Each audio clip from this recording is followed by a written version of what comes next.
Council will call to order. Hope everyone had a good night's rest and ready to go today. It looks like we're getting weather tomorrow. We'll probably have to, at the end of this day, recess till Friday, as the even the schools are already calling it off. So due to that snow come in, we'll have to probably recess until after this day, recess till Friday to finish up.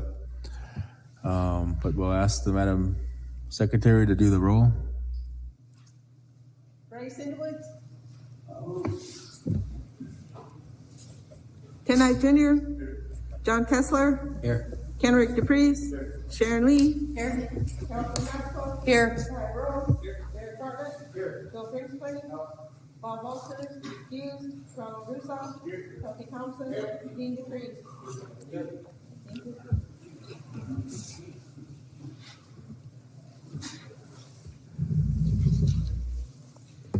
Okay, we have a quorum present. Mr. Underwoods, do us some morning prayer.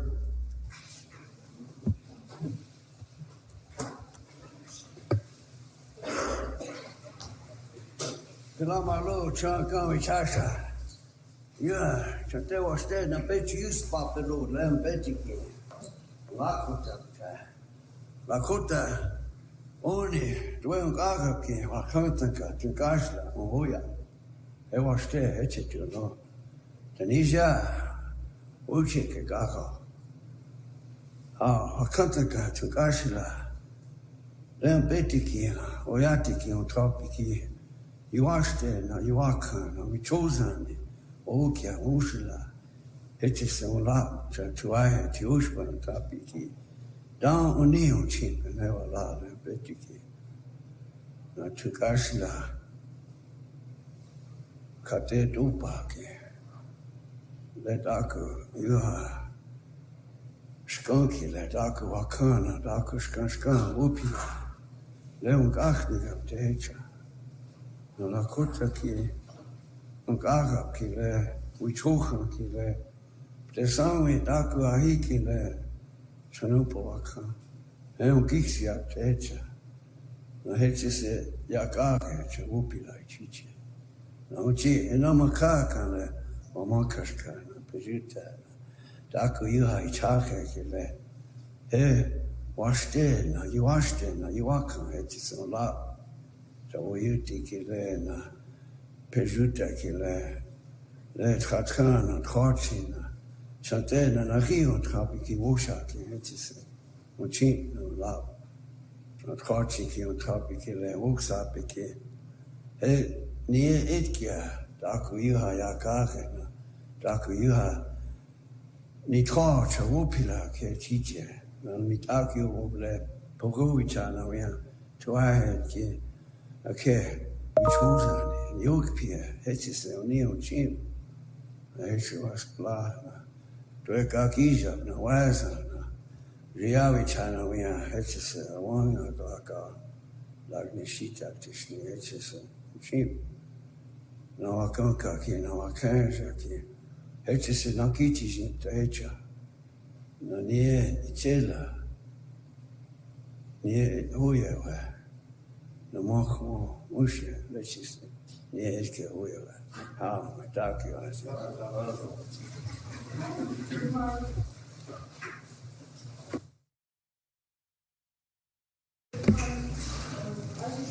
Pilamaya.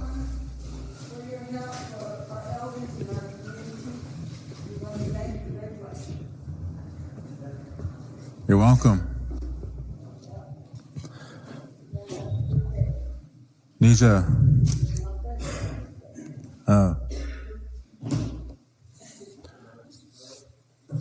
Thank you, Mr. Underwoods. Council, there was a request yesterday to get the housing director on the call. Do you still want that now? Raise your hand if you want to talk to the housing director. Because we told her 10 to, we'd either call or send her a link. It's about 10 now, so we can give her a call and then you guys can ask your questions. Who?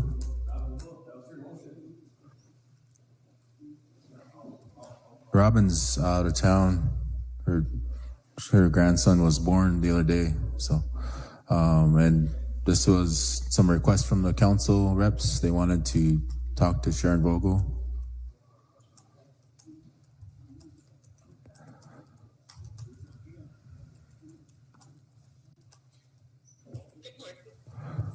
Good morning, Sharon. It's Ryman LeBeau. How are you? I'm doing good, thank you. And you? Good. I'm here with Tribal Council. Yesterday there was District 5 minutes that came in, and for whatever reasons they had passed a motion to sue the Housing Authority, and council referred it to legal. And at that point, there was council representatives that wanted to speak with you, wanted me to call you and speak with you. So I just told them I would get a hold of you and we would visit whenever your schedule permitted. Also, I think Madam Secretary wanted you to call in as well. And I have Councilwoman Lee that had some questions for you, so I'll give her the floor. I have you on speaker with the council. I don't have, it's just on my personal phone. Okay, that's fine.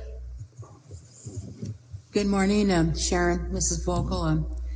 This is Sharon Lee. I didn't really have any questions for you, but when that motion came up, I believe it was in the District 5 minutes, I thought, well, maybe we should just get her on the phone and just ask her about because the motion was to sue the Housing Authority. Derek, do you have any minutes with you?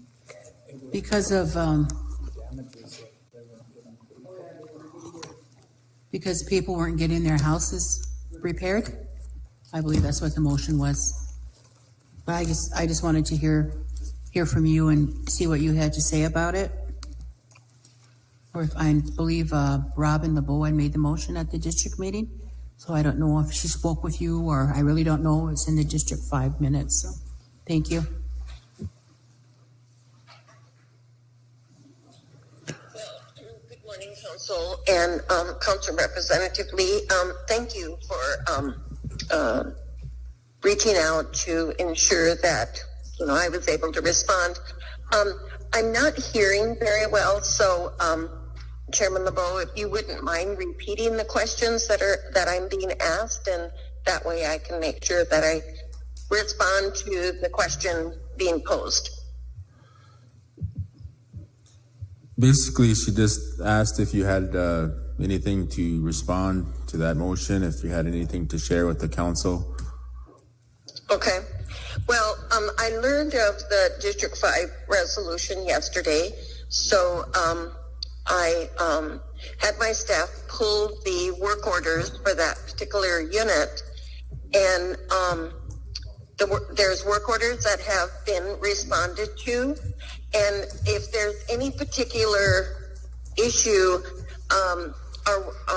pertaining to maintenance, if we, Housing Authority, do not have a work order for it, then we can't fix something that we don't know about.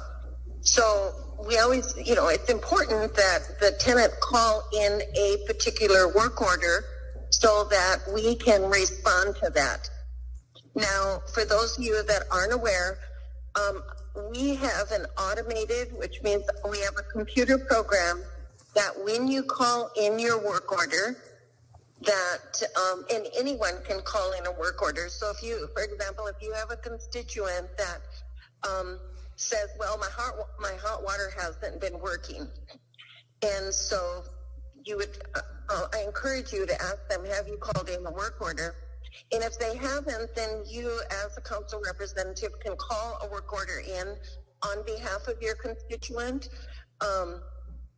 So the software that we have is very user friendly. It starts with a phone call.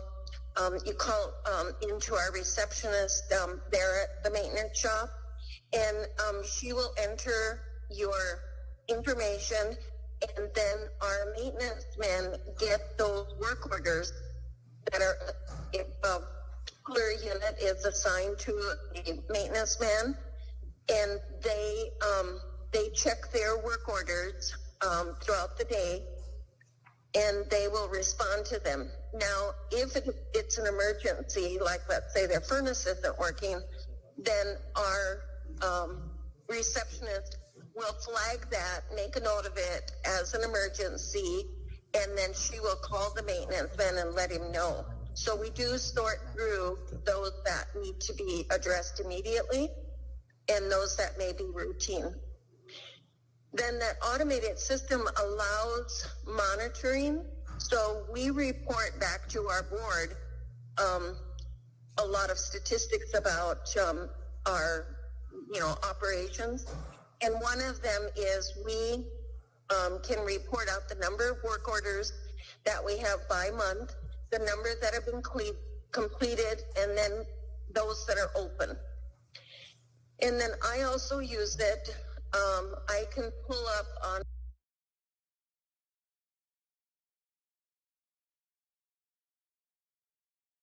my desktop, I can pull up a report called Unit Work Order History. So if I get a call from a tenant that is concerned about work not being done, or that he or she had called it in prior, I can call and be able to see what was going on with that. And so the system that we have is a great monitoring and management tool, and it has helped us be able to do a better job with our work orders. Okay, sounds good. Any other comments or questions from council members? Mr. Underwoods? Yeah, Chairman, I don't know why you don't have Robin here, but the motion was to file a class action lawsuit against the Cheyenne River Housing Authority. Housing Authority tenants are paying rent and people are needing renovations on their homes without any assistance from the Housing Authority. That's how the motion reads, Sharon. And I don't think she can hear you. Your soft-spoken voice kind of needs to. Did you hear that, Sharon? Unfortunately, I didn't rise. Okay, the motion was by Robin to file a class action lawsuit against the Cheyenne River Housing Authority. Housing Authority tenants are paying rent and people are needing renovations on their homes without any assistance from the Housing Authority. And I was just thinking, well, you just not gave us an update on these work orders, but if we requested, let's say we have electrical problems in the basement, you have 3 outlets that need to be changed or whatever, and electrical issue. Do you have an electrician on board? It depends on the problem. First of all, our maintenance man would check to see if it's a minor repair. And if it isn't, we do have electricians that have done work for us. Normally, if we have electrical work, we do bid it out. And so that would happen. But if it's an emergency, we would call one of our contractors to see who's available to respond to an emergency. I know you got a couple carpenters on board, and your men and women are probably overworked. But what's your workforce at? What percentage are you at? Are you 100%? Are you lacking some employees? Well, that changes depending, like by department. Maintenance department, we aren't fully staffed, but we have a maintenance man that has had surgery, so he is out on medical leave. So we have a maintenance man that isn't available or out on an extended leave. The remainder of the staff take that workload, and so they shifted about. So for maintenance, we, other than the one individual, we do have a full staff. And then for the other projects, for our force account, who We'll be hiring in the spring when we start some new spring construction projects. But we have a full crew now. And in response to the comments about us not doing any renovation work, we were just awarded last year a grant to do 40 units for renovation. And then we have submitted another grant to do 50, but we haven't heard if we've been awarded that grant yet. So we are always looking for opportunities to do major renovation work. And when I say major, the 40 units that we're funded for right now is complete interior, which requires us to relocate a tenant while we're fixing up their interior. And so we're very fortunate to have, been awarded a grant to do that. So our work is ongoing. And as you can see from when you look into your communities, you can see that we focused on exterior work for a number of years. So the majority, over 90% or maybe 95% of our units all have steel roofs and steel siding. And when we're doing the exterior, we were doing new windows, rewrapping the house, putting new insulation in. So we've completed that work. So now we're turning to the interior of the houses. So it is an ongoing process. And it's something that, we are aware of, and we work diligently to make sure that we do keep up the renovation on our units. Thank you. A lot of the tribal, when our tribal members join or get hired, any of the tribal programs like Housing Authority or Tribal Health or whatever, they offer some classes, like to better yourself. And I appreciate that from the tribe, that we get to actually take college courses and we get certified as alcohol counselors. So it seems like Housing Authority should have some kind of training program that we can muster our own and have that training and all that through the college here for carpentry, plumbing, and electrical, so that we can get a workforce that can eventually we could do a lot more when we got carpenters and electricians and plumbers. That's a big problem we've had a long time. And I was just wondering if you do have some kind of training program like that. Yes, we do. We've had a partnership with the Four Bands Community Fund and the South Dakota Native Homeownership Coalition. For the last 5 years, we have had a construction internship program. And so in the summer, we offer internships to interested individuals. And through that process, we have hired, at the end of the internship, we have hired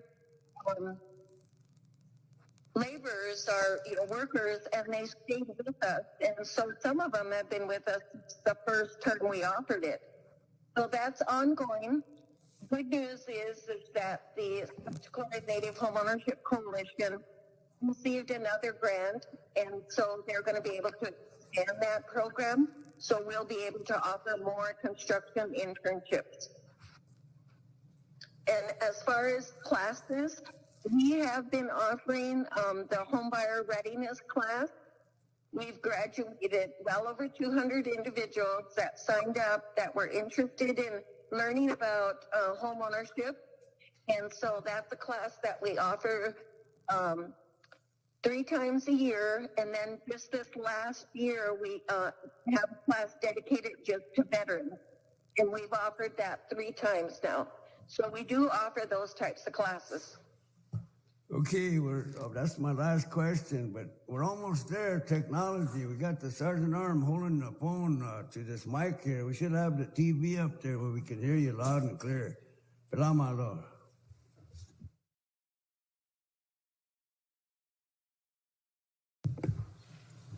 Good morning, Mrs. Vogel. This is Representative Russo from District 6.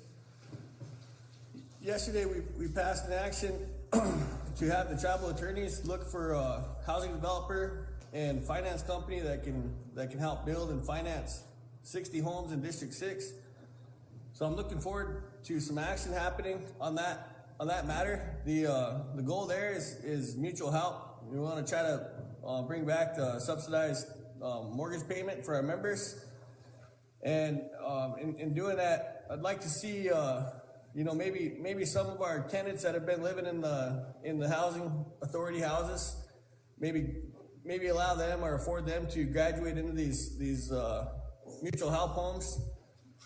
That's kind of what I'm thinking with District 6, and I hope that it's something. I know. I guess I don't have too much information on housing authority. I'd like to see more detailed reports.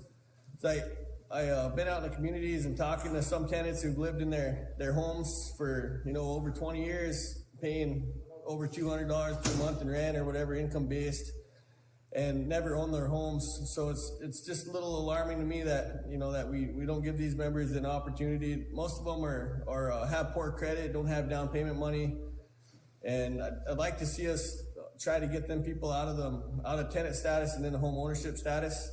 So. But I just wanted to let you know that we got the action passed yesterday for the 60 homes in District 6. Thank you. Well, thank you for your support for homeowners. It's something that is needed. We have hardworking families that can qualify for a mortgage loan. And like you said, we recommend that there are different strategies that can help people get into homeownership. So we would welcome the opportunity to have conversations on developing those strategies with tribal council. So, we hope to be able to set some time aside dedicated to how we can work together to improve housing for both rental and homeownership.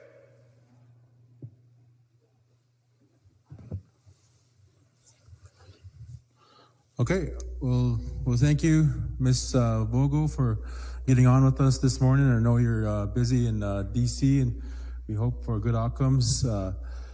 And you have a good rest of the day. Well, thank you. Doksha.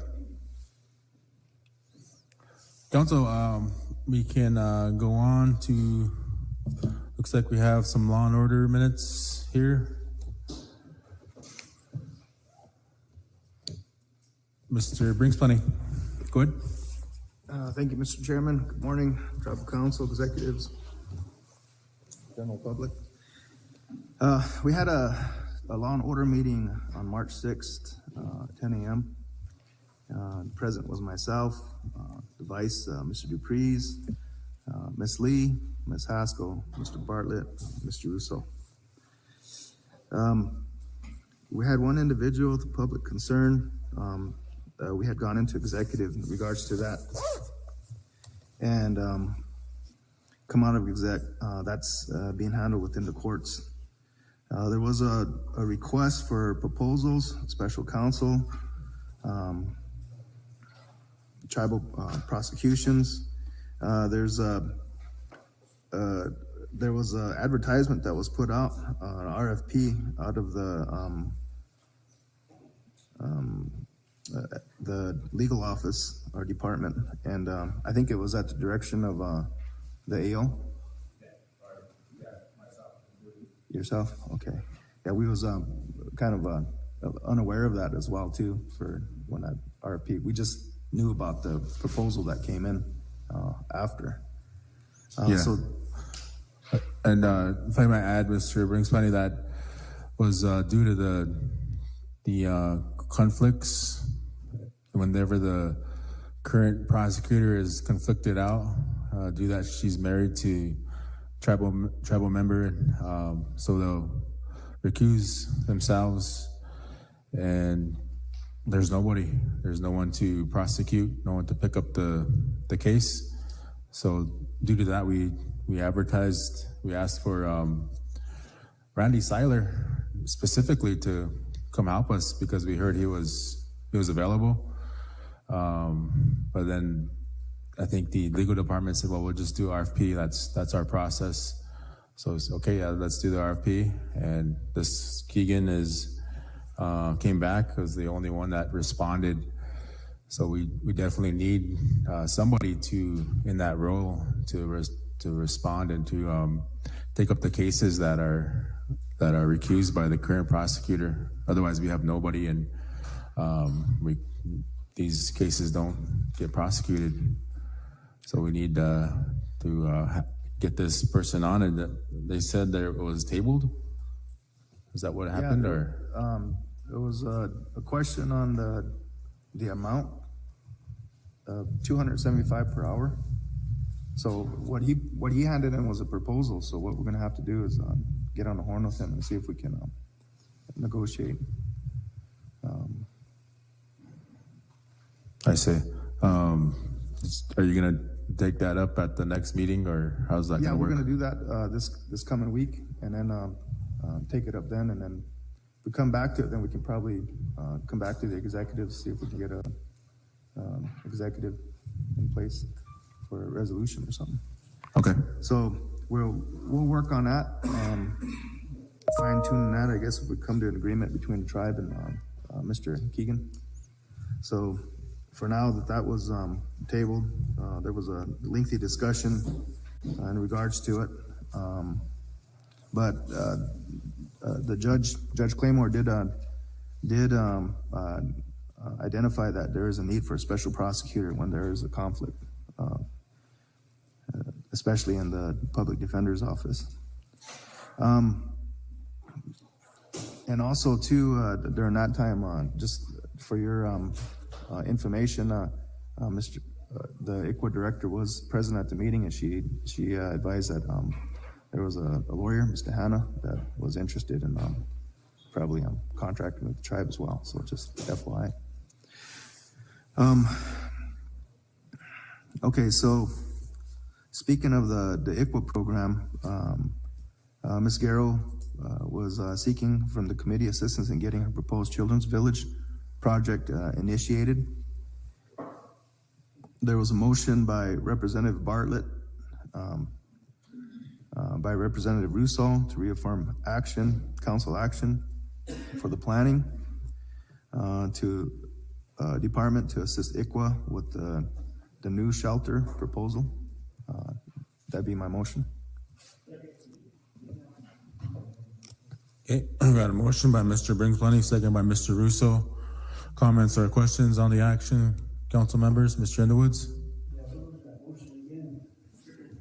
Motion to, it was on the proposed Children's Village for, that was brought by Ms. Garrow, the ICWA director.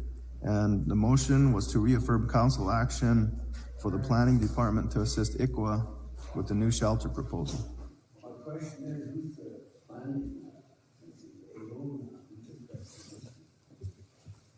I think there's an acting director there now. Yeah. Candace.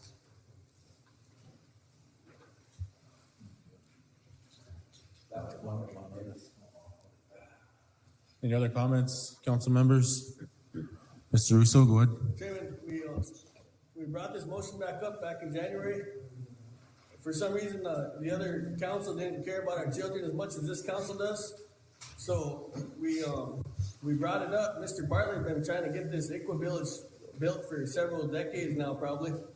But for sure, several years. And it just died. But one of the problems with this ICWA village is there's no funding for it. ICWA it's a pretty good law, but there's no funding to back it.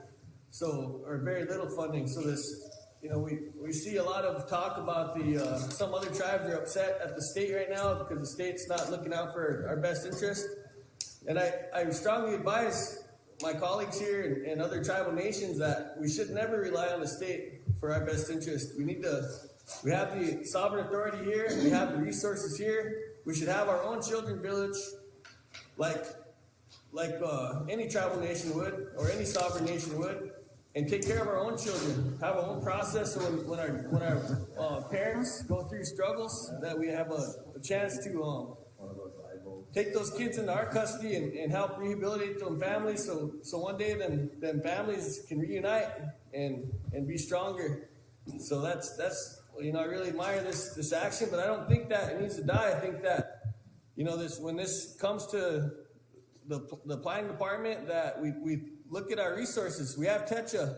We can spend that TETCHA money within the public law. They got four things that Children Village falls into. One of them four aspects would be the social aspect, and be able to build that village. So we need to stop letting third parties come in, like Simply Smiles. They came in, talked about it, and built it. Done. Why can't the tribe do that? That Simply Smiles is all volunteer based. We got people, programs that are making 6 figures a year. We should be doing much more than a nonprofit organization.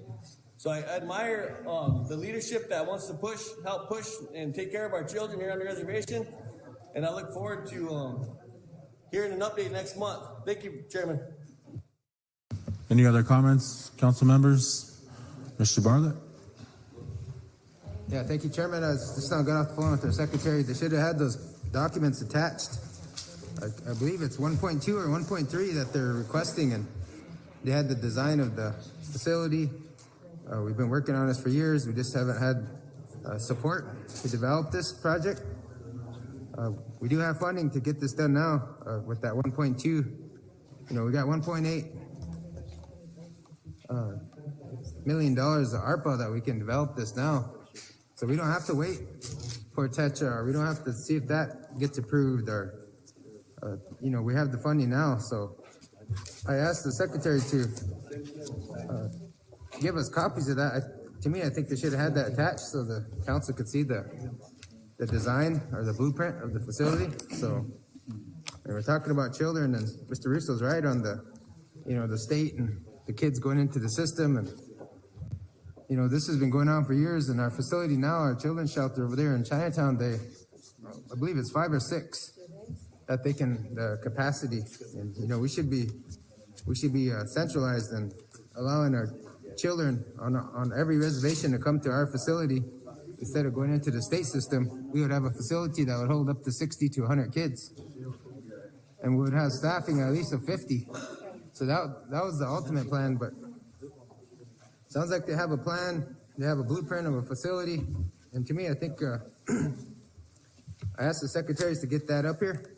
I don't know the exact amount. It's either 1.2 or 1.3, but if we can secure that with these ARPA dollars and get the resolution and the legal justification, we could do this today. We don't have to wait 6 months down the road or even a year to develop this project. We could develop it this summer, and we could save those kids from going into the system.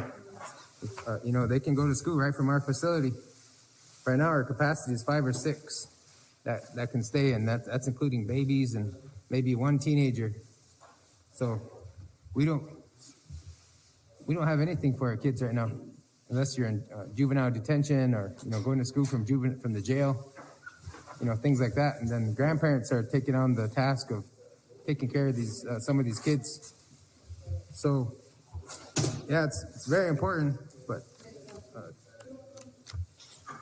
just had that for council's any other discussion on that. But yeah, the kids are important, council. I think we need to secure some funds for them now today. But I asked our secretary, Ms. Underwoods, to get us a copy of that blueprint and exact amount. They're rushing to get it up here now. Thank you.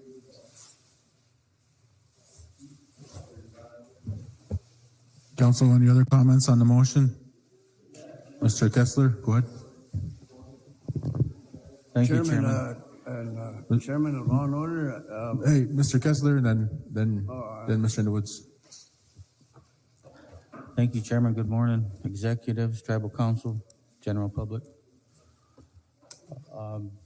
I stopped and checked out the Simply Smiles and their efforts in the LaFont area. They got a really nice facility down there. They're working toward taking care of this situation that we find ourselves in. I would really like to see the tribe support them in their efforts and work toward setting up a system that includes them. I don't think we need to reinvent the wheel. They've already done that for us. So let's look at them and still try and maintain. Of course, everybody wants to do the best we can for our children. That's important to all of us. But I really think that that's a good avenue to let their group continue what they're doing and support them in any way that we can. So I don't believe I can support this motion today. Thank you, Chairman. Mr. Underwoods? Yeah, I think it's an important issue, and the grandmas, the Unchis, they got a good thing, like colleague saying here, Mr. Kessler, that they came here, we supported them. We even actually have, they have a motion to help in funding. So now we got an ICWA task force, and we got this task force of a few of us, and I know that Mr. Treasurer was with them at the last meeting, but I think there was another meeting scheduled. So, but I think if we can meet with them and get that funding together, personally, I think we should look at that building over there, that South Dakota built, VSS, and what's it going to take to get that building back? That should be a discussion too. Because that was turned back to CPS. So if we can get the CPS back, then that should be one of our jobs too, besides the funding, but also to look at getting that back. And that should have never happened, but it did, you know.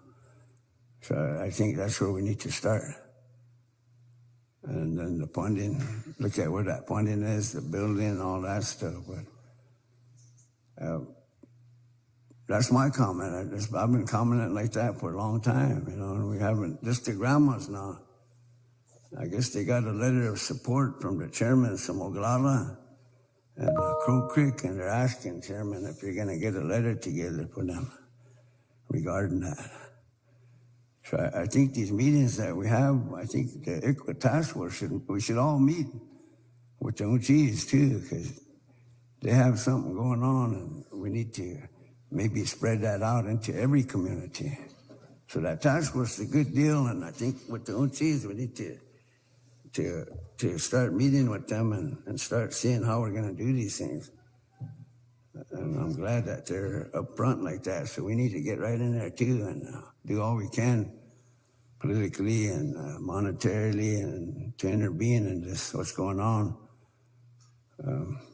Those ICWA cases that came before us, North Dakota, Wyoming, and then Montana, and South Dakota, and then Arizona was attacking ICWA. So it went into the Supreme Court. So I think that I was mentioning this, that ICWA is under attack. So maybe we need a legislative fix, you know, to put some monies behind ICWA legislatively. I don't know which attorney would take that on, but we should look at that and maybe bring Attorney Hannah in and see if they have a good grip on what a legislative fix would look like. Because it looks like all these doors are opening up over there, and they're starting to realize that what they've done to us economically and everything else, you know. And this is the main thing. 1890, after Wounded Knee, 1891, they started taking the children. 1891, they started taking the children, and it's totally wrong. And now all those graves have come up. So now this is a big issue, you know. So we got to paint that big picture. And to me, there's restitution involved. Because they were jerking those children away. And even to this day, they were doing the same thing, jerking those children, taking them from their homes and putting them in white families, potentially. That was that lawsuit that judge was doing that. 5 minutes. The grandparents couldn't even come in there. So now the grandparents are defending the children. So I think we need to look at that legislative fix and see if we can get some appropriations involved. It's in the IRA Constitution. So we need to start looking at that appropriation, what it's going to look like, how much. I'm gonna get all 9 tribes on board and get the senators and the House reps to support that. Then what would that look like? So I think that dollar amount is gonna be bigger than just building a building, you know. It's gotta be intervention. There was an elder, 2 elders talking, Garnett Black Bear and Eldon Clown. Both passed on, but Eldon was doing everything. He lived in a trailer over here, but I went over there and visited, and he said, they said I have to have my, house like this. They were putting them through a bunch of loopholes. See, he was frustrated, man. He said, man, I just want my tacos back. And yet they're putting all these barriers in front of me. So that's what we got to look at, and that's what we got to get those barriers out of there, because that's just a person on the other side that probably doesn't understand fully. And they need to understand fully, So I think we need to get on it. I'm glad we're doing that now with the task force and with the geez, Chairman. I'm glad you're hanging in there too. So, thank you. Mr. Brinkspani? Mr. Chairman, in regards to this motion, it's just to reaffirm a council action that was already passed before supporting this children's village. The Simply Smiles, I mean, it's set up their program, and the program from this program are going to be different. They're different, and how they're going to be operated. This tribe or the tribe here has a lot of children going into custody, more children going out than what's available here. So if we have an organization there that's helping keep our kids here, that's good. But we need more as well. Not just one, we need more. And this is, we have people here before the ideas, like even with the village and Simply Smiles, that had ideas of and it was a grassroots effort to work on programs to keep our children here before, but there was no support. And like right now, and I understand some individuals, because maybe somebody presented it, it isn't going to be supported, but that's not what we should focus on. What we should focus on is our children. Focus on what we can do for them now, because we're losing them. And if we can create a program that'll keep them here, keep them in their schools, keep them around their relatives, it's not their fault. What happens to them, to the courts, I mean, they're an unwilling participant in what happens to them. These children get taken, sent off to foster care. I mean, if you sit down, take some time, talk to some of these kids, they're going to tell you some stories that, they were violated out there. And then they come back here. I mean, I worked in social services. And social services is more concerned about how many children were going into care, the number, than what quality care was being given to them. I mean, this is an effort from the tribe to keep our children here, and do it from a grassroots perspective, do it from a Lakota perspective. Right now, I mean, there's a genocide that's taking place. And if you can change the minds and the hearts of our children at a young age, then they're not going to care what Lakota is anymore. So it's good that the elders are working with that, but we also have other individuals here that are working with it too. I mean, we should support all efforts when it comes to our kids. Thank you, Mr. Chairman. Thank you, Madam Secretary.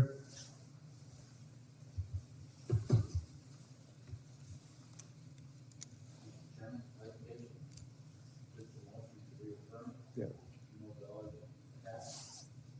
Motion to reaffirm, that's all it states in there.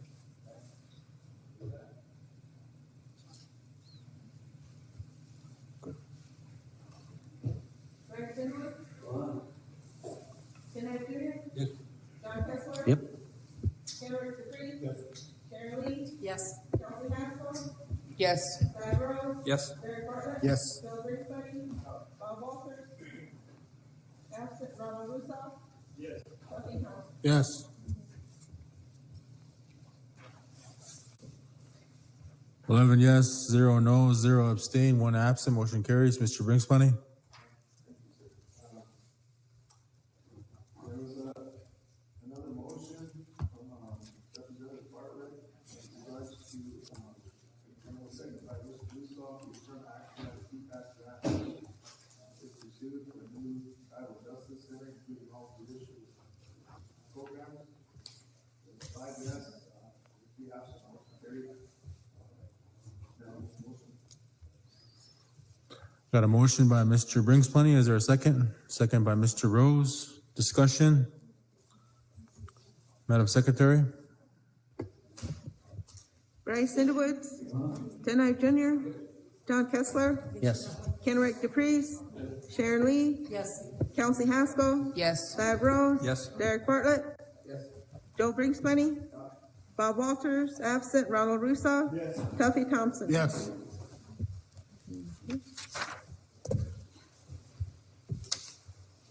Eleven yes, 0 no, 0 abstain, 1 absent. Motion carries. Mr. Brinkspani, go ahead. There was another, a motion, it was to approve the contract with the services, being a hand, the April program, and the required documents. That two documents,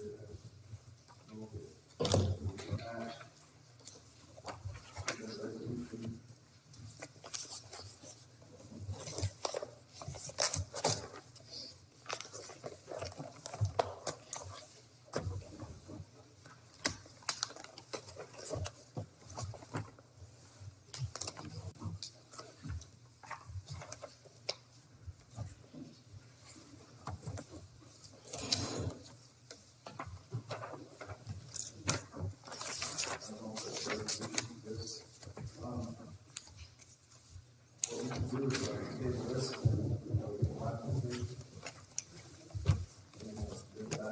Okay. That's fine. There was a motion by Representative Bartlett, second by Representative Dupree, to send previous action to Representative Russo on the work committee. Motion, 3 yes, 1 opposed, abstaining, and voted. Motion failed. There was a lengthy discussion in regards to this motion. Last session, there was, it was referred back to committee. Sorry about that. Last session, it was referred back to committee on whether, Mr. Usaw would be allowed to sit on law and order. Although the motion failed, before, when it was in a law and order committee and they made the motion, which we was unaware of it, and then made aware of it. At that point, I allowed, Mr. Usaw to sit in on the committee.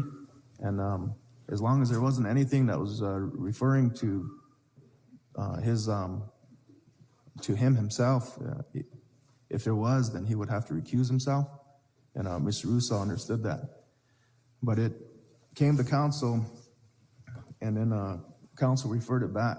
And, we've had, motions passed before, and I didn't allow, Mr. Usaw to vote on this, in regards to himself, since I stated before, if there's something, you have to recuse yourself. That's the reason why the motion failed. But I still allowed him to sit on the committee. And he's still gonna be allowed to sit on the committee unless, it's up to tribal council. If tribal council has an issue with that, then we can address that here. But if not, then we continue on with business. I see. Ms. Lee? Thank you, Chairman LeBeau. I was at the meeting and I was the one that was asked to bring it to the Law and Order Committee, the new committee. I wasn't on the one previously, but I was reminded that that was a standing motion, so that's why I brought it. And in the meeting, as Mr. Brinkspani had stated, there was a motion to rescind that previous action, or was to allow Mr. Russo to be on the Law and Order Committee, and it doesn't matter to me if he's on the committee or not, but that motion did fail. It was motioned by Derek, seconded by Kenrick. I opposed, Kelsey Haskell abstained, and Ron didn't vote on the motion. But he did try to second the motion, and Mr. Bringspenny told him he couldn't second it.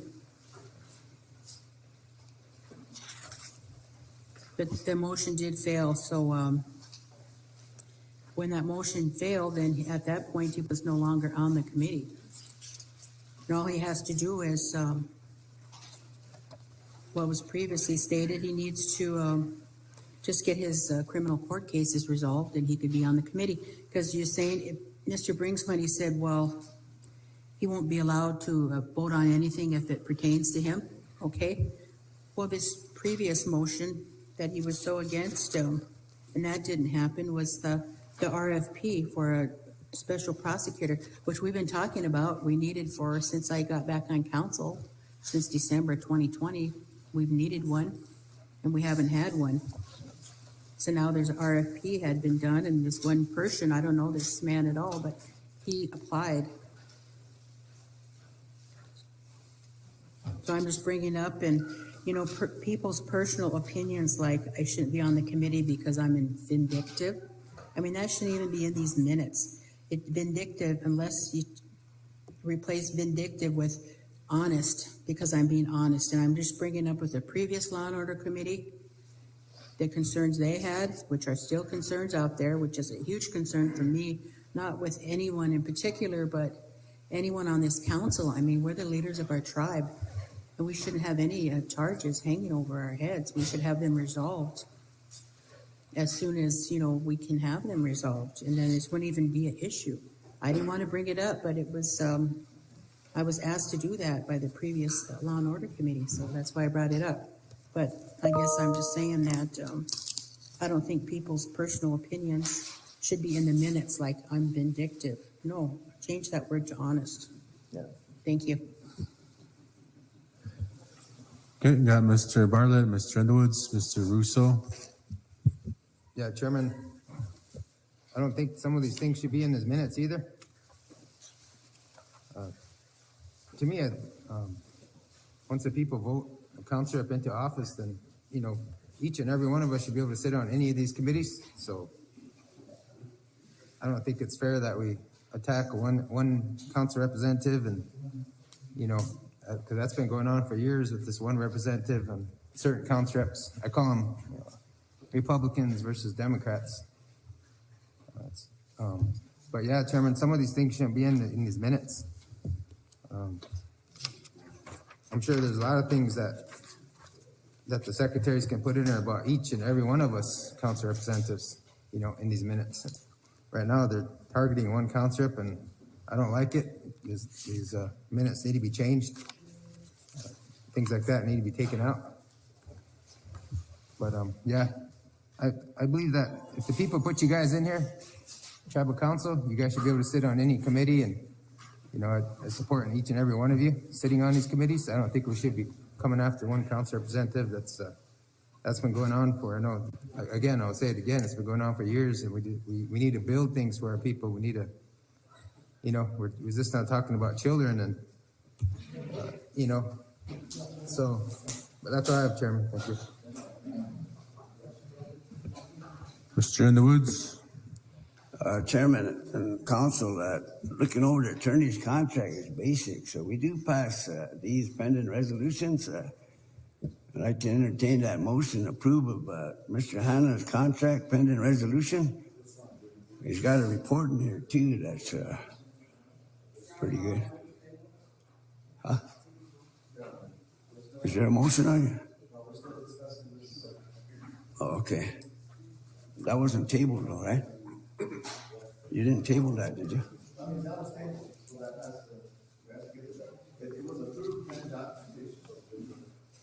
Yeah, all this needs is a resolution or what? So we can make a motion to approve pending resolution. We've done it before.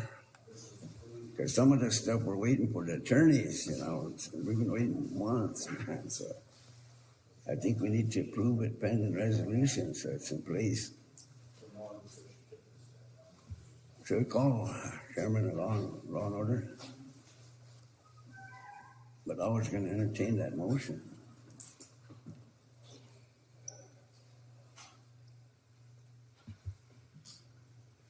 Okay, Mr. Russo? Thank you. Good morning, everyone.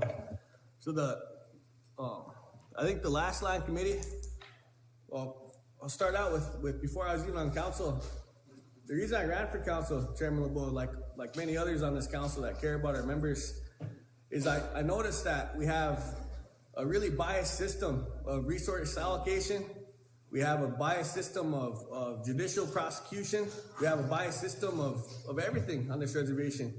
We got two of the biggest drug dealers, meth dealers, convicted, served their time in the history of this reservation. Didn't get banished, but we banish people from dark side on a daily basis.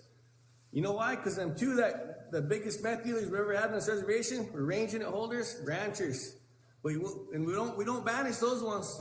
We only banish the poor Indians. And I'll stand here proudly and say that we need to change it. We weaponize our law and order. I didn't get convicted by a police report. I'm the one that called 911 that day I had an incident. And I had multiple incidents before that where I called and reported crimes against my family that got ignored, completely ignored. And whenever there's a physical assault happening to my children, and I stand up in self-defense, and I called 911 while everyone else was recording, thinking it's funny that kids are getting abused. And so I have rights. But my colleague refers to a law and order committee. I don't think there's anyone even on this council left that was on that law and order committee. They all got beat because they're vindictive. They don't care about the people. And they're not on council no more. So, that just goes to show that we need to be here to help our tribe, not to weaponize our law and order system. It's really sad and pathetic that an action like a children's village would die and sit in law and order committee, because that's where it's at. It sits there forever without any action. And I get to council and I have to re-spark that fire as a young man. I have children and I care about all the children, not just mine. And I have to stand next to my colleague, Mr. Bartlett. He finally got some support to push this initiative to help save our children. And why do I have to come out of nowhere to do that? Why? It should already be something that this tribal council body's doing, but we're all too worried. So if we want to start doing conflict of interest, let's start with land committee.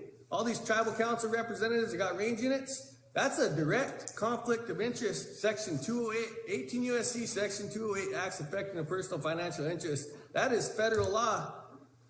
And we do that all the time. Give ourselves range units, vote on our own range units. No one bats an eye. We got people get on council, get a range unit, get a FSA loan, and now they get crap money, CRP money, equip money, whatever kind of money that they have the authority to even sit at this table and decide how big a percentage they get on that, Mr. LeBeau. And that's what I'm saying. If there's going to be a conflict of interest against me, there needs to be a conflict of interest against everyone that's got a conflict of interest. So this weaponizing law and order committee needs to end. And I was against this RFP to hire a prosecutor because it's a special prosecutor. But what about the defense attorneys or the what's that guy called, public defender? They're short public defenders, but we're not going to hire a public defender for $2.75 an hour. Where's the RFP for a public defender? We don't even have money. We referred to an action of budget committee last month because Mr. Martin, our 73-year-old public defender, doesn't have any money over there. So we're beefing up our prosecution, weaponizing our law and order system, and we have no public defenders or very little public defenders. To me, that's right there is a problem. It should be equal. Our public defenders should be the same as our prosecution. And that's not because I'm under fire. I'm not worried about my charges. And the reason why they have to hire special prosecutors because they're trying to get me for attempted murder for someone that was going to hit me with the belt. And I took the belt away from him, and I get charged for it. I'm 3 times bigger than most people. You know, I could be a bad person, but I'm not. But because I speak up, I get attacked. And I'm not gonna allow any of our members to get attacked for speaking up. But I'm gonna continue to keep doing good for our members. But I'd like to see this addressed, you know. First of all, I'm gonna end on this, Chairman. The law, a committee doesn't have the authority to suppress a sitting council member. There's recall action, or the tribal council can kick me off right now. So I want to see that. Make a motion to kick me off council if that's what you guys want, or do a recall petition. But that law and order committee action can't stand, and it needs to go away. Thank you, Chairman. Okay, Ms. Haskell, go ahead. Thank you, Mr. Chairman. I was on the Law and Order Committee, and the comment was made that by Mr. Russo that in order to sit on Law and Order Committee, we should have military or police background. I don't have either of those, so I would like to be removed from the committee. And furthermore, when we sat down that first day, we got a piece of paper that said, choose the committees you'd like to be on, and then the chairman chose his. I chose the committees I wanted to be on, and as I'm going through this process, I see that other council reps have made the decision to show up to meetings and vote, which I don't agree with. You're either on the committee or you're not. I was invited to a land committee meeting, and I did not participate, but if I did participate, I would be there to learn. I wouldn't be a voting member of that committee. I think we need to put a cap on those. They need to be done. You're either on the committee or you're not. And for the chairmen that are on these committees, you need to follow through with your meetings. There's a big lack there of meetings getting done, people participating, and that leads me to the pay raise. If you want a pay raise, why don't we turn this around and say you get paid to go to committee meetings? And if you show up, you get paid. It would about balance out.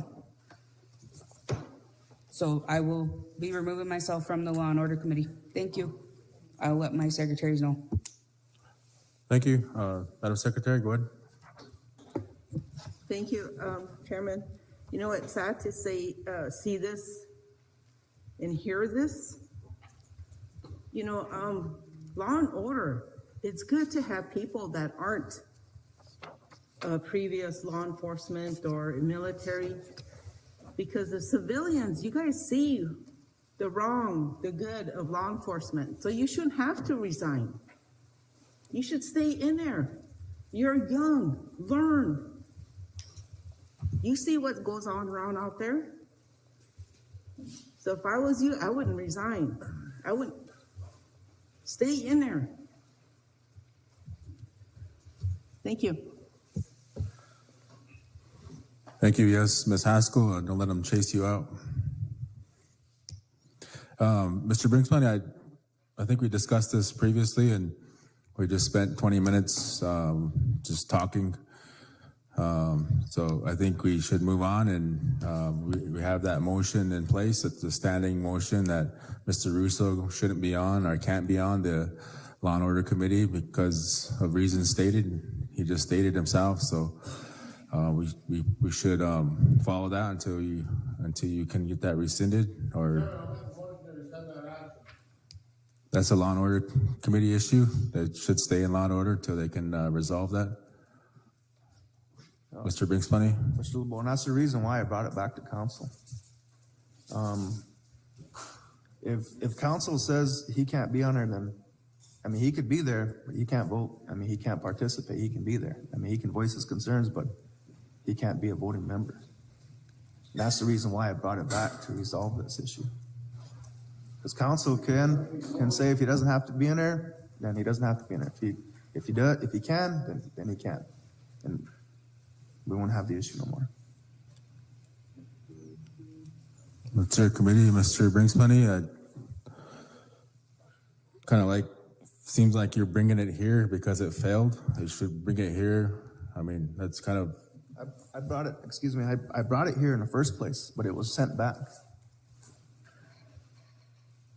A committee, does the committee have that sort of a power to exclude a tribal council representative? No. It's That's why I brought it back here. Previously, yeah, we did it before. Well, as a chair of that committee, then I'm bringing it here to get it resolved from this governing body. I mean, if that's,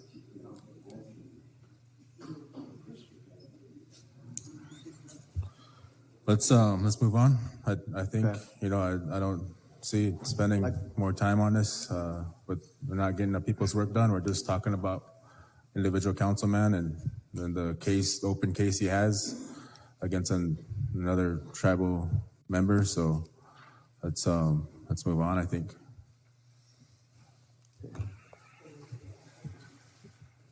we spend a lot of time.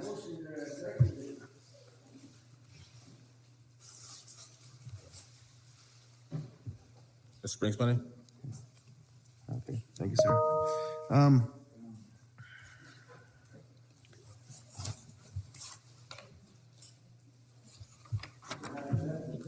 Okay, so there was a drone ordinance that was brought to Law and Order by Mr. Gunn. The drone order is attached ordinance. It's attached to the minutes here, but what he wanted was is basically some input from game fishing parks, and it came from the telecommunications board. That's where this came from. It was presented to Law and Order. But they wanted some input from game fishing parks, from law enforcement. So basically, there was no action that was taken with this. So what we're going to do is we're going to end up meeting with them, and we'll kind of mull over the ordinance, and then bring it back. So, but ultimately, it'll probably go back to telecommunications, and then be presented to us from there by Mr. Gunn, of course, with the Law and Order support as well. Mr. Rose? I just wanted to note to the Law and Order chair on this drone ordinance for the wildfires we have here too. If they're using the aviation resources, you can't have drones in the air as well. So we probably want to add that to this ordinance. Thank you. Thank you. See, there's a sort of input that'd be good too, so we can go over that. So right now, he just did up the ordinance and just, so it could be taken apart and revised. It's just a rough draft at this point. And I think actually we discussed it, taking it to land too, because there'll be some questions in regards to land as well. There was a report that was given by the acting chief of police, Mr. Farley. And discussion, the traffic tickets were discussed. There is a $25 court fee that's that has always been there, but it was never added to the tickets. So what they're asking for is a motion was made by Representative Bartlett, second by Representative Russo, to add $25 court fee to the traffic ticket. And that motion passed with 5 yes and 3 absent. That'd be my motion. Second for discussion. We got a motion by Mr. Bringsplenty, second by Mr. Russo. Go ahead. So, Chairman LeBeau, all these actions that coming out of committee that I motioned or second, they all have to die. So this motion's out of order. Thank you, Chairman. Any other comments? Yeah, how can we don't accept that motion there? You said it needed action. You made a motion a second. I can come into action. Let's talk about the motion on the floor.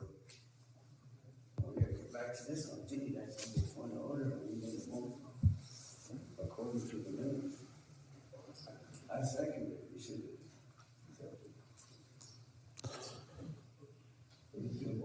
Mr. Russo? Yeah, Chairman, so, you just acknowledged that I'm not on the Law and Order Committee, that they have to uphold that committee action. that suppresses me and violates my rights as a sitting council official.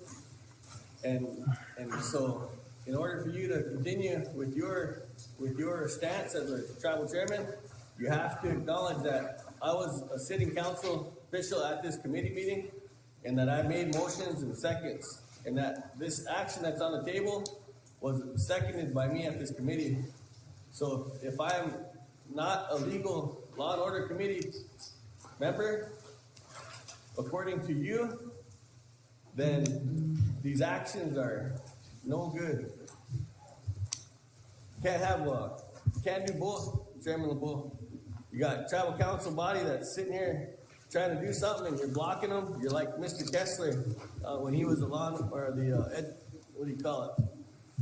the election chair, making motions and seconds. You might as well make motions and seconds too in the name of forward movement.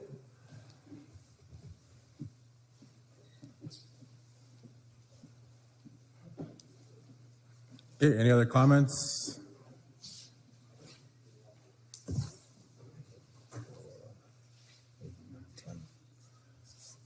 Madam Secretary? Bryce Underwoods, Tenai Jr., John Kessler, Yes. Kenrick DePreez, Sharon Lee, Yes. Kelsey Haskell, Thad Rose. Yes. Derek Bartlett. Joe Brinkspunny, Bob Walters, absent Ronald Russo. Tuffy Thompson. No. Thank you.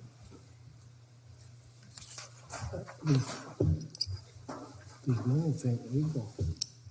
10 yes, 1 no, 0 abstain, 1 absent, motion carries. Mr. Brinkspunny? Sorry, there was a motion by Representative Bartlett, and in the same issue in regards to the traffic tickets. In the past, there was an intention that traffic tickets would be split down the middle with the fine, on the fine. And somehow the wording was put in a way where law enforcement wasn't getting any of those traffic tickets.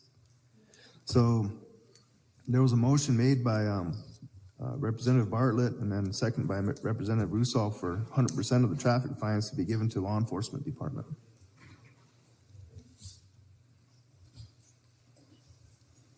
You guys just had a recent meeting on regards to the traffic tickets as well too, and just to understand what was supposed to be taking place. Yeah, so this would kind of clear up a lot of that confusion, Mr. Chairman. So that'd be my motion. Okay, we got a motion by Mr. Brinkspunny, second by Mr. Kessler. Mr. Chairman, could I comment? Yes, sir. Thank you. Good morning, everybody. I'm glad you guys took the action. We had a meeting last week with tribal courts and the police, and there were some issues that was going on prior to that. So we got them resolved. I had the chief judge there, the acting chief of police, the AO, quite a few parties, and what had been happening was when the tickets were coming into the police department, they were being taken from the police department. Staff was taking the tickets and bringing them up to dispersing to put into their account. What they were not doing was getting them over to courts to get a proper disposition on the payment of the fines. So Judge Claymore indicated that there's probably some cases where people have paid their fines, but it wasn't taken over to the court so that they could verify that the check come in for the ticket. So, but they're gonna work on trying to figure all that out. So the new process will be that any tickets that come into the police department will be forwarded over to the courts, and the courts will do what they need to do to document payment of their traffic ticket, and then them tickets will be brought up by the court staff, and they'll be receipted into the court account just for the month. And then what'll happen is, based on this action, then the end of the month, they'll go through and they will, move the funds over into the police account. So that everything's getting, documented. I'm guessing the court fees go to the courts, right? Mr. Brings Plenty? Yep. Yes, sir. Okay. So then we'll go to the court, and then the fines will go to the law enforcement.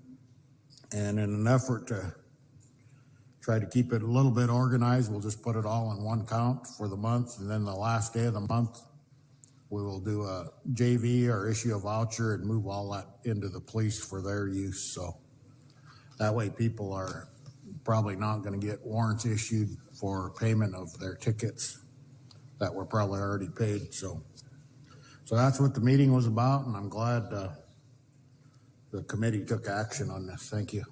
Thank you, sir. Okay, any other comments? Motion. Madam Secretary? Bryce Underwoods, Tenai Junior. Yes. John Kessler. Yes. Kenrick DePreez. Sharon Lee. Yes. Kelsey Haskell. Yes. Thad Rose. Yes. Derek Bartlett. Yes. Joe Bringsplenny. Bob Walters, absent. Ronald Russo. Yes. Tuffy Thompson. No. Thank you.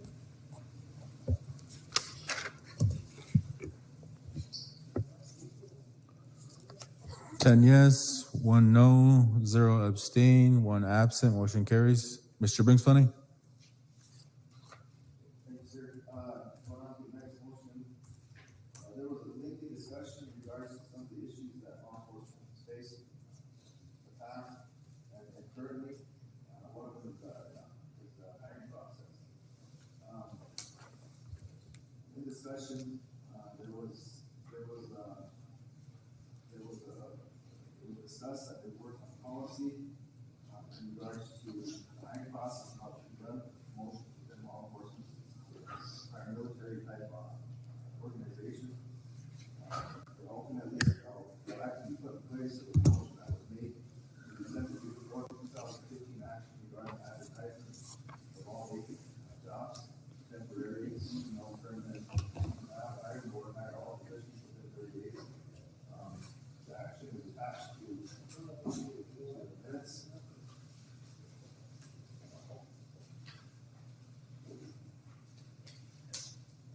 And basically, this is the state word for word of what within the motion here that was added into.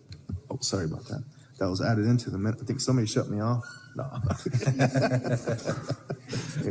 The stop button. Yeah, Ryman did it. Mr. Chairman did it. So anyhow, it's within the minutes here. The action was should be in the. I don't see it, but anyhow, it's basically word for word on how it's written into the minutes. So that'd be my motion to rescind the June 4th, 2015 action regarding advertising of all vacant jobs. Okay, we got a motion by Mr. Brings Plenty, second by Mr. Underwoods. Rescinding June 4th, 2015 action. Comment, Chairman. Yes, go ahead. Reading some of those concerns, it's not only law enforcement, but like even the CPO trying to hire 2 persons. You don't need a master's or all this, and they're still not getting hired. It's coming from the Human Service Department, Human Resource Department, I meant. And, I don't think it has anything to do with the hiring board, because maybe they didn't even see it, but it's been kicked back a couple of times now. And just reading the comments, it's not only the law enforcement, but it's other programs too that aren't being able to hire on. Ms. Lee? Thank you, Chairman LeBeau. Good morning. This was a District 4, I believe, this came from District 4, that all the positions be advertised, because I believe at that time there were some positions that people were just put on and with no advertisement, and that wasn't fair. District 4 at that time felt that, I wasn't on council at that time, but I know that in discussion with others, that District 4 felt that all the positions needed to be advertised. I know law enforcement is different in this regard, that they're sent to training and they have a year to be certified. So they're supposed to have a job when they come back, be made permanent. But I guess that's not happening right now, so that's why this motion came to the committee. But I was telling Mr. Bartlett I couldn't support overturning a District 4 motion that they'd wanted, that'd been in place since 2015. But a separate motion just regarding law enforcement, that when officers go to training, that they have their job when they come back, they don't have to reapply for it. So, but I guess in this case, the ones that were at training, the two were emergency hires. Well, they were not supposed to have been emergency hires. They're supposed to have been temporary uncertified, because there's a wage scale just for temporary uncertified and permanent certified and on. But for some reason, they were hired on emergency hire, and that shouldn't have been the way they were hired, but they were. So I like to see a motion that that law enforcement officers, that they be put on permanently when they return from training, because it didn't happen in this instance. That's why this motion came to the committee. Thank you. Okay, any other comments on the motion? Good. Thank you, Mr. Chairman. I know that what it is in question, it's in question as far as I mean, the intentions. I know that it's not just law enforcement that has basically been facing the same issues in regards to the hiring process and how and especially through the COVID. But you know, it's put some of the departments in some situations, and I know that through education, even through Head Start, that's one of the issues that they got dinged on, is that they don't have their positions filled. They've been trying to hire, and they're all hired. I think they're hiring now, but to me, it's basically putting some, empowering our departments and putting some faith back into our people that we have hired as directors. And I mean, if there's issues, and just like saying, working on this here policies at this point, I mean, that's what we're going to do as far as a policy specific to law enforcement from Law and Order.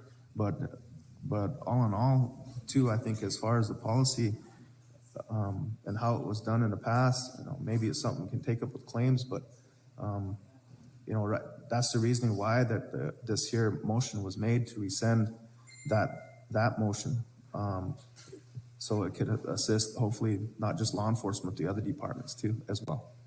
Thank you, Mr. Chairman. Okay, thank you. Mr. Rose, go ahead. Thank you, Mr. Chairman. I'm not sure if I can support this motion with the way it's structured. We do hear issues with hiring board in all different committees, but we need to also address how the hiring process is going to go if this passes. Discussion is maybe we need to have the program directors, AO and HR director, do the hiring if we're going to get rid of the hiring board. But the way this is structured, to me, if we take the power away from the hiring board and the protocol, then how are we going to do the hiring after this? Thank you, Mr. Chairman. It's not affecting the hiring process. It's not resolving the hiring board. That's already, everything's still there. It's what it's doing is rescinding this here action that says all positions have to be advertised before they can be hired. Hire in 30 days. For 30 days, right? Within 30 days. But it's taken longer than 30 days. Yeah, Chairman. Mr. Bartlett and Ms. Haskell. Yeah, thank you, Chairman. Mr. Rose, the previous process was allowing the directors to get signatures from the administrative officer, the chairman, or the human resources office, and then those individuals that are hired emergency through law enforcement, or if they're hired on temporary because some officers got in trouble, got fired, or laid off, or decided to leave the department, it would allow the department to get signatures from the administration. In this case, it'd be Chairman LeBeau's administration, and the Human Resources Department to assist those that are, go to training and come back and they don't have to reapply. They would be able to be promoted as, from a temporary position to so it'd be a promotion, but it'll all go through the channels of the administration and human resources office to make sure all the T's are crossed and the certifications are there. So those promotions were allowed before. In this case here, you go to training through law enforcement, you got to come back and everything has to go through hiring board. So right now you got certified officers that went to training. You know, they did just about almost 16 weeks of training. And then you got some that are promoted from detention right now to patrol. All of them applicants have to go through hiring board. So there's no guarantee that the hiring board's gonna hire the people that were moved from detention or that came back from training, that they're gonna get hired. You might have 10 or 15 applicants from other tribes and they may come back here and apply and they may get hired, and the people that move from detention that are tribal members to patrol could get laid off because they weren't selected by the hiring board. In reality, that's a promotion when the department's lacking officers on patrol and they bring somebody from detention to patrol. In this case, we have certified officers that were moved from detention to patrol, and even they have to go to the hiring board to be to decide if they can patrol, you know, for our members. And then the certification part of it is people, you know, you could send 5 officers down there and get certified. They all have to go to the hiring board. When in reality, the tribal council and the tribe, the vice, the chair, administration should be honoring them. That didn't happen in this last case. So, but from my understanding, you know, that should have been happening. But so I'm a witness that this tribe doesn't recognize people that go out and better themselves. In this case, law enforcement certification, certified officers.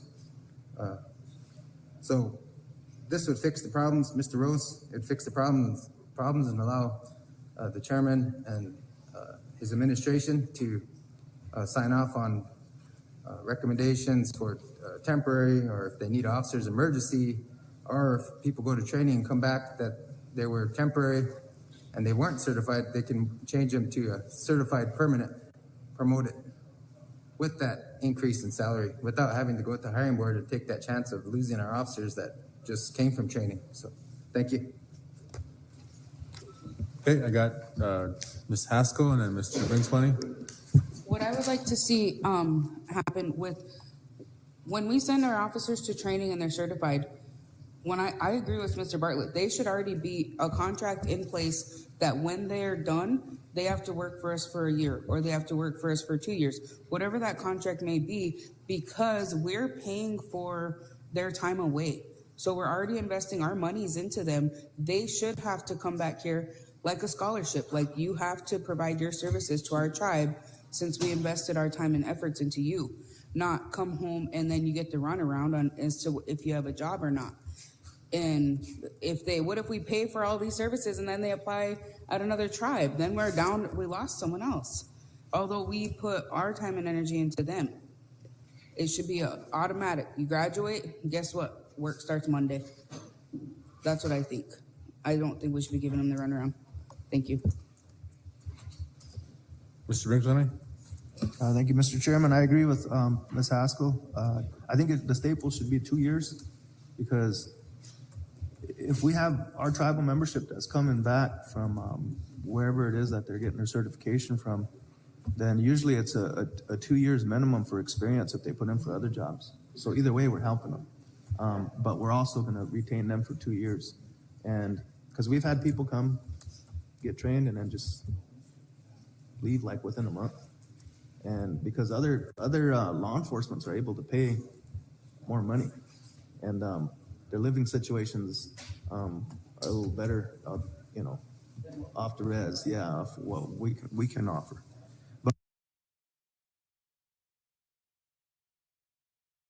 But there's some programs that we have by resolution. The tribe allows them to do a hire without having to advertise. As long as you have funding available, then you could utilize those programs through Oyate Connections, through Terrell. And I think some individuals had taken issue of that in the past. But for some of these positions, I mean, you've had the detention department go basically bare bone, skeleton crew for a year. And in order for them to get past that point, this is really hampering their ability to hire these positions, these bodies. And the sooner that they get them in, and the sooner that they get their application sent down too, so that they get certified. So it'd just be fast tracking the process, going back to what it was before. But it's also putting some faith back into our programs too, our program directors. I mean, because to me, it feels like we're tying their hands, and we're hampering their ability to hire the people that are needed for these positions. And that's kind of and Ms. Lee kind of shared a little bit of that too in the Law and Order meeting as well. Thank you, Mr. Chairman. Okay, any other comments, council members? I was visiting with, I missed Mr. Bartlett's call, but got the message. And I visited with HR about this regarding our officers and when they go to Artesia and come back. The response was that it would be, if we could do the transfers and promotions again, so like when your officer come back from Artesia, we could promote them into a position as an official officer, say they were in detention, and then they can, and that our treasurer said you could give them the raise for having that extra certification, things like that. Currently, we cannot do the transfers and promotions though because of a council action, but similar to this one. But we had a lot of discussion, so we'll ask Madam Secretary to do a call for the vote. Bryce Underwoods. Ken Knight Jr. John Kessler. Kenrick DePriest. Sharon Lee. No. Kelsey Haskell. Thad Rose. Yes. Derek Bartlett. Yes. Joe Brinksplenny. Bob Walters. Absent Ronald Russo. Tuffy Thompson. No. Thank you.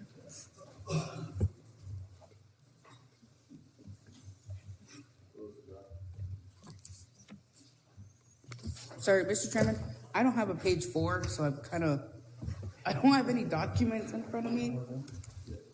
So we have 7 yes, 2 no, 2 abstain, 1 absent. Motion carries. Mr. Brinksplenny.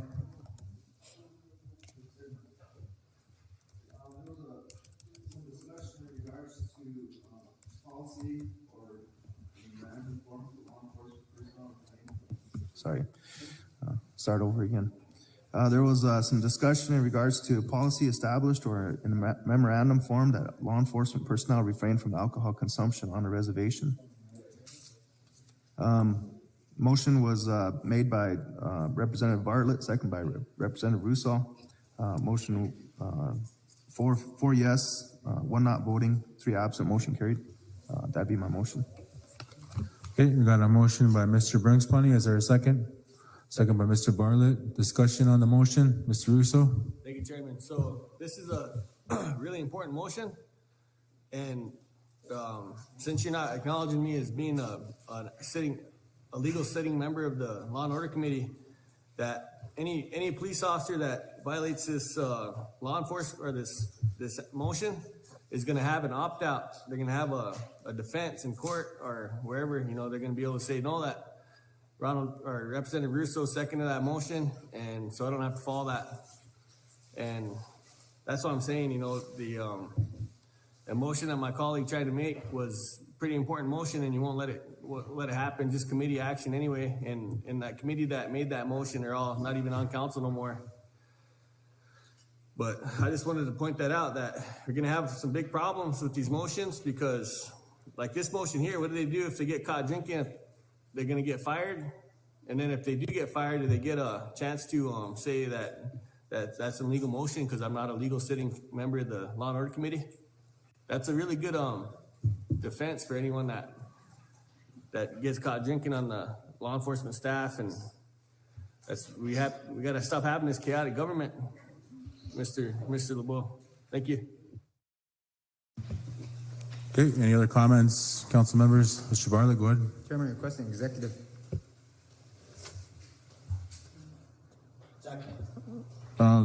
We got a motion on the floor. You want to vote on this one and then go in, or I think you want to we go can in right and now? then- Yeah, I think it's pertaining to the motion, so out of respect, the motion maker, if we can allow this motion to go into executive, then we can come out and go back to the motion. I suppose. Okay, I got a motion by Mr. Bartlett, a second by Mr. Kessler to go into executive session. All in favor, raise your hand. For what, Mr. Bartlett? It's pertaining to this motion regarding officers and alcohol. Duffy. Okay, I got.